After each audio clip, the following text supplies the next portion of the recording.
ലോകം ഇന്ന് ഏറ്റവും ഭീതിയോടെ നോക്കി നിൽക്കുന്നത് മിഡിൽ ഈസ്റ്റിലേക്കാണ്. പതിറ്റാണ്ടുകളായി പുകഞ്ഞുകൊണ്ടിരിക്കുന്ന സംഘർഷം ഒടുവിൽ ഒരു മഹായുദ്ധമായി മാറിയിരിക്കുന്നു. ഇസ്രായേലും അമേരിക്കയും ചേർന്ന് ഇറാന്റെ ഹൃദയഭാഗങ്ങളിൽ നടത്തിയ അപ്രതീക്ഷിത ആക്രമണത്തോടെ മേഖലയാകെ യുദ്ധക്കളമായി മാറിയിരിക്കുകയാണ്.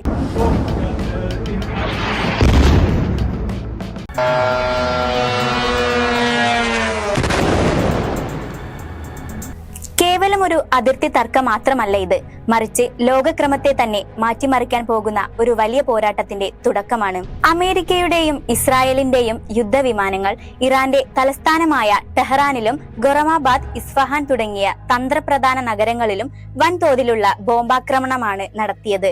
ഇറാന്റെ പരമോന്നത നേതാവ് അയാത്തുള്ള ഖമനിയുടെ വസതിയും ഓഫീസും പോലും ഈ ആക്രമണത്തിന്റെ ലക്ഷ്യസ്ഥലങ്ങളായി.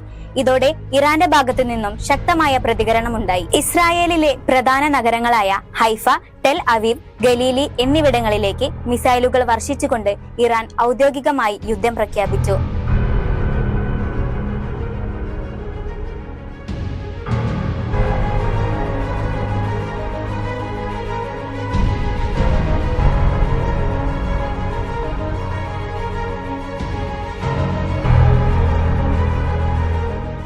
ഇറാൻ നൽകിയ മുന്നറിയിപ്പ് പോലെ തന്നെ ആർക്കും സങ്കല്പിക്കാനാവാത്ത മാരക തിരിച്ചടിയാണ് ഇപ്പോൾ നടന്നുകൊണ്ടിരിക്കുന്നത്. ഇസ്രായേലിനെ കൂടാതെ മിഡിൽ ഈസ്റ്റിലെ വിവിധ രാജ്യങ്ങളിലായി ചിതറിക്കിടക്കുന്ന 7ഓളം അമേരിക്കൻ സൈനിക താവളങ്ങൾക്ക് നേരെ ഇറാൻ ബാലിസ്റ്റിക് മിസൈലുകൾ തൊടുത്തുവിട്ടു. Saudi Arabia, Jordan, Bahrain, Kuwait, Qatar, UAE എന്നിവിടങ്ങളിലെ US നാവിക താവളങ്ങൾ ലക്ഷ്യമിട്ടുള്ള ഈ ആക്രമണം 8 രാജ്യങ്ങളെ ഒരേ സമയം യുദ്ധത്തിന്റെ ഭീതിയിലാക്കിയിരിക്കുകയാണ്. ഇറാന് പിന്തുണയുമായി ഹൂതികളും ഹിസ്ബുള്ളയും കൂടി രംഗത്തെത്തിയതോടെ യുദ്ധത്തിന്റെ വ്യാപ്തി നിയന്ത്രണാതീതമായി. എന്തുകൊണ്ടാണ് അമേരിക്കയും ഇസ്രായേലും ഇറാന്റെ മേൽ ഇത്ര കടുപ്പമേറിയ നീക്കം നടത്തിയത്? ഇതിന്റെ പ്രധാന കാരണം ഇറാന്റെ ആണവ മോഹങ്ങൾ തന്നെയാണ്. ഒരു സാഹചര്യത്തിലും ഇറാനെ ആണവ ബോംബ് വികസിപ്പിക്കാൻ അനുവദിക്കില്ലെന്ന് US പ്രസിഡന്റ് ട്രംപ് പ്രഖ്യാപിച്ചു. ഇറാൻ രഹസ്യമായി വൻതോതിൽ യുറേനിയം ശേഖരിക്കുന്നുണ്ടെന്നും അത് ലോക സുരക്ഷയ്ക്ക് ഭീഷണിയാണെന്നുമാണ് അമേരിക്കയുടെ വാദം. 2025 നടന്ന ആക്രമണങ്ങൾക്ക് ശേഷവും ഇറാൻ തങ്ങളുടെ ആണവ പദ്ധതികളുമായി മുന്നോട്ട് പോയതാണ് ഇപ്പോൾ ഇത്തരമൊരു കടുത്ത നടപടിയിലേക്ക് അമേരിക്കയെ നയിച്ചത്. ഇറാൻ ആണവായുധം നിർമ്മിക്കുന്നത് മാത്രമല്ല അമേരിക്കയെ ചൊടിപ്പിക്കുന്നത്.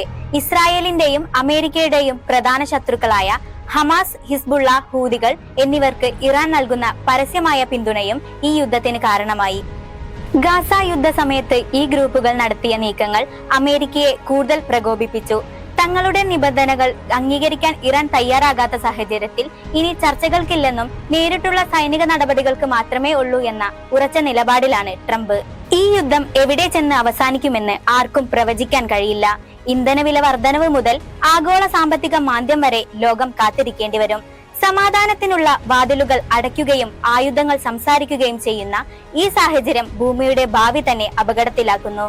വരും ദിവസങ്ങളിൽ ഈ യുദ്ധം ഏത് ദിശയിലേക്ക് നീങ്ങുമെന്ന് നമുക്ക് കാത്തിരുന്നു കാണാം.